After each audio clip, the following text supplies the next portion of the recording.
Baik, selamat pagi, siang, sore, ataupun malam pada Bu Endang. Pada kesempatan ini, saya akan memulai video dari kelompok kami. Pertama-tama, kita harus tahu dulu, apa itu benzena? Pengertian benzena. Benzena terkenal sebagai sebuah rumus kimia yang merupakan senyawa kimia organik yang terbentuk oleh cairan tak berwarna dan mudah terbakar. Selain itu, benzena juga memiliki sifat di mana baunya manis. Benzena terdiri dari 6 atom karbon yang membentuk sebuah cincin dengan satu atom hidrogen yang mengikat pada setiap satu atom karbon. Jadi bisa dibilang bahwa benzena ini adalah C6H6. Kemudian adalah struktur dari benzena. Struktur dari benzena ini ada 3, yaitu orto, meta, dan para. Seperti bisa dilihat di sini, untuk orto, posisi substituen ada pada nomor 1 dan 2. Sementara untuk meta, posisi substituennya terletak pada nomor 1 dan 3. Dan terakhir, untuk para, posisi substituennya terletak pada nomor 1 dan 4. Berikut adalah sifat-sifat benzena secara fisika. Pertama, adalah benzena itu memiliki titik leleh 5,5 derajat Celcius dan titik didihnya adalah 80,1 derajat Celcius. Ini berarti pada suhu 5,5 derajat Celcius, maka benzena akan meleleh, dan pada suhu 80,1 derajat Celcius, benzena akan mendidih. Nomor 2, pada suhu kamar berwujud cair, tidak berwarna, mudah menguap, dan berbau khas. Ini berarti jika benzena terletak pada tempat dengan suhu kamar atau suhu biasa, maka benzena itu akan berwujud cair, nggak akan ada warnanya, mudah menguap, dan tidak ada akan bau khas. Artinya tidak ada bau ya. Ketiga, benzena ini bersifat polar. Dan terakhir, larut dalam pelarut organik seperti CCl4, diethyl ether, heksana, dan tidak terlaut dalam air. Berikutnya adalah sifat-sifat kimia benzena. Pertama, adalah uap benzena bersifat toksik dan sedikit karsinogenik. Artinya adalah jika seorang manusia menghirup atau bahkan mengkonsumsi uap benzena, maka akan ada kemungkinan bahwa dia dapat mendapatkan kanker dari uap benzena itu. Itulah arti karsinogenik, dapat menyebabkan kanker. Kedua, benzena dapat dioksidasi sempurna, yang kemudian dapat menghasilkan CO2 dan H2O. Ini berarti benzena jika dioksidasi sempurna dapat kemudian menghasilkan CO2 dan H2O. Ketiga, benzena tidak dapat dioksidasi oleh Br2, H2O, dan KMNO4. Tetapi benzena dapat diadisi oleh H2 dan Cl2 dengan bantuan Ni dan sinar matahari. Dan terakhir, atom-atom H pada molekul benzena dapat disubstitusi oleh atom atau gugus atom yang menghasilkan senyawa turunan benzena. Benzena juga lebih mudah mengalami substitusi daripada adisi karena struktur benzena itu bersifat stabil. Oke, jadi sekarang saya akan menjelaskan mengenai tata nama benzena. Tata nama benzena ini dibagi lagi menjadi beberapa bagian. Yang pertama untuk monosubstituen, bisubstituen, dan trisubstituen. Yang kedua ada benzena yang terikat dengan gugus atom tertentu. Dan yang ketiga ada benzena yang terikat dengan rantai karbon yang panjangnya itu lebih dari 6 atau lebih dari heksa. Nah, langsung saja ke monosubstituen. Untuk monosubstituen ini berdasarkan IUPAC penamanya adalah substituen ditambahkan dengan kata benzena. Monosubstituen ini sebenarnya masih banyak lagi yang perlu diketahui. Ya, contohnya itu adalah yang pertama karboksibenzena. Berdasarkan namanya, cincin benzenanya itu dia memiliki COOH sebagai cabangnya. Nah, ini bisa juga disebut sebagai asam benzoat. Selain itu ada juga asam benzena sulfonat. Dia itu memiliki cabang SO3H. Kemudian untuk benzaldehid ada kata aldehid di situ, jadi dia itu cabangnya CHO. Kemudian ada cyanobenzena. Cyanobenzena ini seperti namanya juga dia CN ya, karena cabangnya adalah cyanida. Lalu ada yang cabangnya OH, hidroksi, atau bisa sebut juga sebagai fenol untuk nama trivianya. Lalu ada aminobenzena. Aminobenzena ini cabangnya itu NH2. Dia juga bisa disebut sebagai anilina. Kemudian ada lagi yang namanya metilbenzena. Seperti ini, dia disebut juga toluena. Sebenarnya bisa juga apabila misalnya ini CH2 CH3 ya. CH2 CH3, maka ini diganti dengan etilbenzena. Jadi menyesuaikan saja. Lalu untuk nitrobenzena itu dia NO2 cabangnya, NO2. Dan yang terakhir ada klorobenzena, atau sebenarnya ini juga berlaku untuk yang golongan 7A lainnya seperti bromo, benzena, itu tinggal diganti ini jadi BrCl-nya. Nah, selain itu ada stirena. Stirena itu cabangnya, jadi dia itu CH2. Ada cabang yang ikatannya rangkap. Lalu ada lagi anisol atau metoxybenzena. Dia itu cabangnya metoksi begitu. Seperti itu. Lalu ada lagi kumena, disebut juga isopropilbenzena, dan dia seperti namanya itu ada isopropil sebagai cabang, seperti itu. Lalu yang terakhir ada acetofenon, cabangnya itu dia seperti ini. Ya, jadi pada intinya harus dihafalkan ya semua ini agar dapat mengetahui nama dari monosubstituen. Oke, untuk substituen itu dia ada aturan tambahan, yaitu aturan urutan prioritas, di mana semakin kiri letaknya dia akan semakin diprioritaskan sebagai induk. Urutannya itu seperti demikian, jadi dari kiri ke kanan, dan X-nya ini maksudnya adalah golongan 7A, sedangkan R ini rantai karbon, misalnya etil atau propil dan seterusnya. Kemudian untuk berdasarkan letak cabangnya, apabila letaknya itu ada di atom C nomor 1 dan 2 itu orto, 1 dan 3 itu meta, dan 1 dan 4 itu para. Mungkin langsung saja ke contohnya. Misalnya di sini ada OH dan di sini ada NO2 ya. Nah, berdasarkan urutan di sini, OH itu kan ada di sebelah kiri dari NO2 di sini. Maka dari itu OH yang akan menjadi induknya. Ini kan nama cabangnya nitro, sedangkan ini namanya fenol, sedangkan letaknya itu ada di atom C nomor 1, 3. Jadi ini ada di 3, jadi namanya adalah 3 nitrofenol, atau bisa juga disebut M nitrofenol. Nah, untuk trisubstituen, dia itu atom H yang digantikan oleh gugus tertentu itu jadi ada 3, dan sama seperti bisubstituen dia masih menggunakan baris urutan prioritas.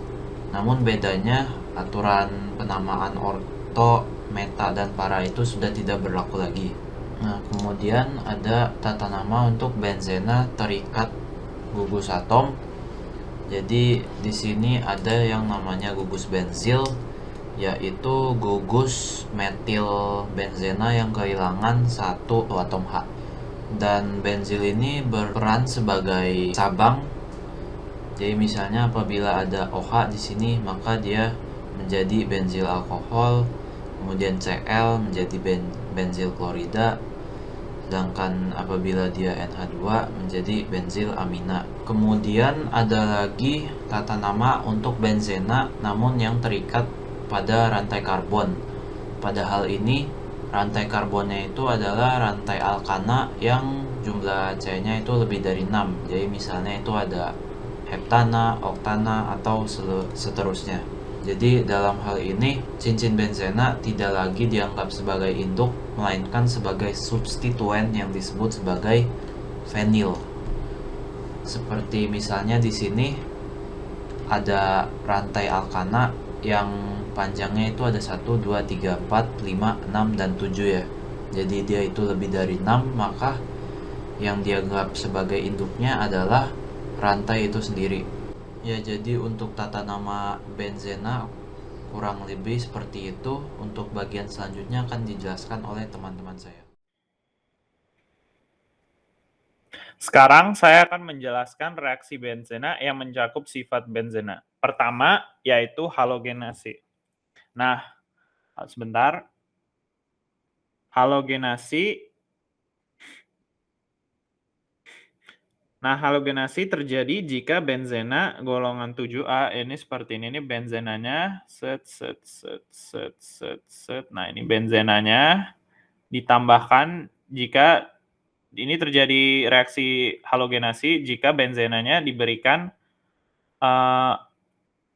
golongan yang dari 7A. Nah, seperti Cl, Br, ini 2, Br2 sama I, dan lain-lainnya. Nah,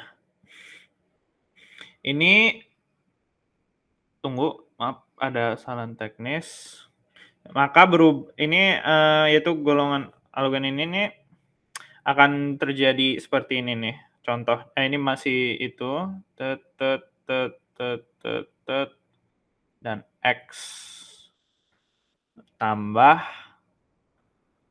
H X. Ini halogenasi.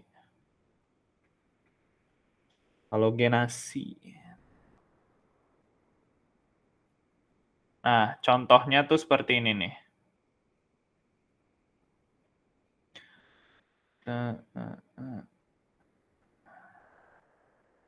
Benzena ditambah, misalnya saya pilih dari salah satu ini yaitu Cl2 akan menjadi halogenasi. Halogenasinya itu seperti ini. Benzena, maaf, salah gambar. Akan jadi seperti ini. Benzena, terus itu ada rangkapnya itu Cl.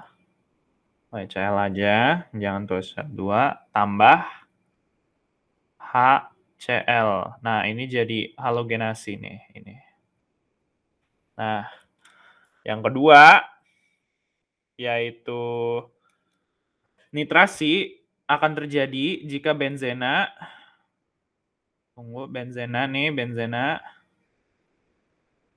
diberi asam nitrat, maka akan berubah menjadi nitrobenzena, ditambah yang dipanggil nitrasi, seperti ini. Kalau seingat saya HNO3, sehingga jadi ini. Dikasih rangkap ininya NO2.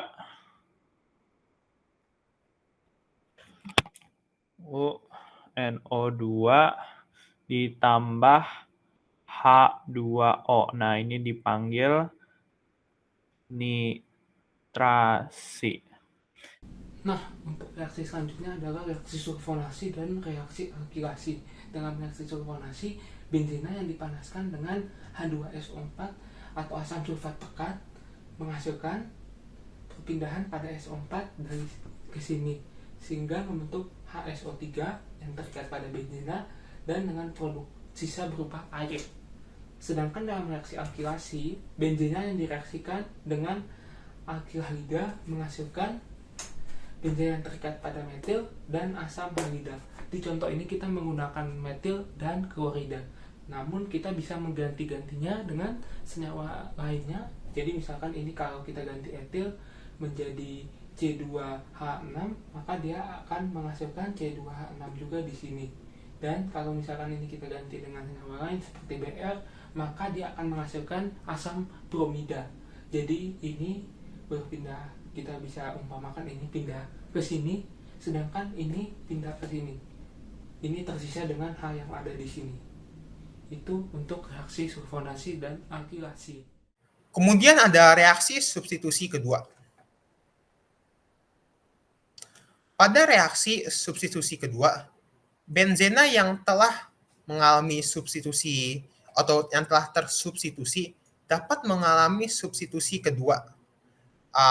Gugus substituen pertama dapat mempengaruhi kereaktifan atau laju reaksi dan posisi substituen pada substitusi kedua. Salah satu contohnya adalah pada gambar di sini. Dapat dilihat bahwa pada substitusi kedua pada nitrobenzena harus dengan katalis, temperatur tinggi, dan waktu yang lebih lama daripada benzena. Dan terakhir adalah efek substituen pertama terhadap substituen kedua.